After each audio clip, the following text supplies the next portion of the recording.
भारत के किसानों का, मज़दूरों का और बेरोज़गारों की स्थिति को ठीक करने के लिए वो कृतसंकल्प है और उसके लिए विशेष करके योजनाएँ चलाते हैं। गत बजट में भी आपने देखा कि सारी सुविधाएँ देने की बात आई। इस बजट में हम एक बात अलग से कहना चाहते हैं, शायद ये फाइनेंस मिनिस्टर के नॉलेज में जाए कि संगठित क्षेत्रों के लिए तो बहुत सा काम हो रहा है, लेकिन असंगठित क्षेत्रों के लिए काम नहीं के बराबर है।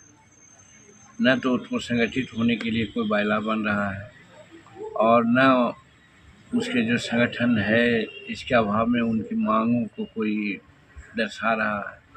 तो इसलिए इस बजट से हम अपेक्षा करेंगे कि असंगठित मजदूर जो खास करके खेती गृहस्थी में लगा हुआ है, वानिकी में लगा हुआ है और भारत के जो आय हमारी है उसका 76% खेती से ही होती है, तो जो देता है उसमें सहयोग देता है, उसकी आवश्यकताओं और उसके वेल बीइंग के बारे में तो ज़रूर सोचना चाहिए। आज किस रूप में वो अपने घर में रह रहा है, किस रूप में गंदी व्यवस्था में वो रह रहा है, किस रूप में मजदूरी का हनन हो रहा है। आप साधारण बात मान लीजिए कि लोग कमाने के लिए ईंट भट्टा पर चल जाता है। ईंट भट्टा पर अगर मान लीजिए मिल रहा है 45,000 रुपये, 1,000 ईंटा पाथी करने का 45,000, तो देता है उसको 25,000। इसको कौन देखेगा?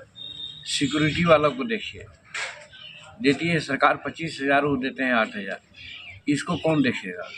उसी प्रकार से हमारे मजदूर, खेत मजदूर हैं, मिनिमम मजदूरी है, वो मजदूरी नहीं मिलती है। इवन मनरेगा में मजदूरी, तो मजदूरों की मजदूरी बढ़ती है लेकिन नहीं देते हैं। हम लोग हैं, हम 300 रुपया देते हैं मजदूर को और मनरेगा से मिलता है 1 रुपया या 2 से कम रुपया। एक चीज़। दूसरी चीज़, जब बीमार पड़ता है खेतिहर मजदूर, उसकी पत्नी गर्भावस्था में होती है, उस समय के लिए कोई व्यवस्था है?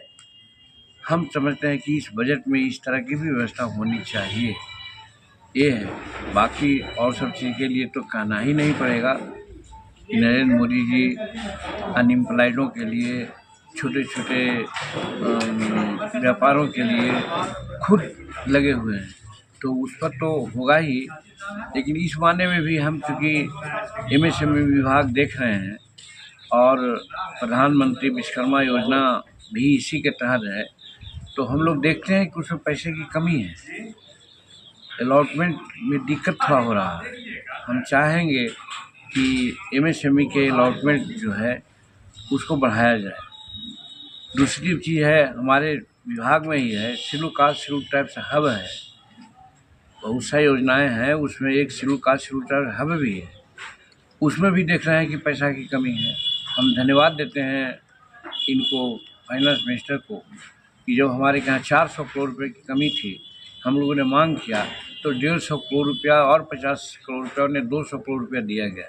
मेरा कहने का मतलब है कि अगर हमको 400 करोड़ रुपया की बात होती तो शेड्यूल कास्ट शेड्यूल ट्राइब साहब के लिए ज़्यादा कम करते। उसी प्रकार से हमारी स्फूर्ति योजना है, वो भी छोटे छोटे उद्योग और क्लस्टर के लिए बहुत लाभदायक है, लेकिन फंड के अभाव में वो बंद पड़ा है।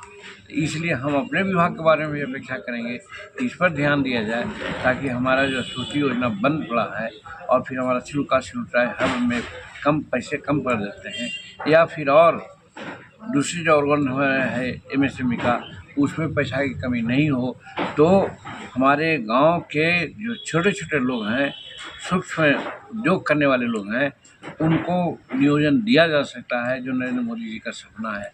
हम इन्हीं बातों की बात करना चाहते हैं कि जिससे हमारे गरीब मजदूर, किसान और अनएम्प्लॉयड लोग की स्थिति ठीक हो, ऐसा बजट हो, ऐसा हम अपेक्षा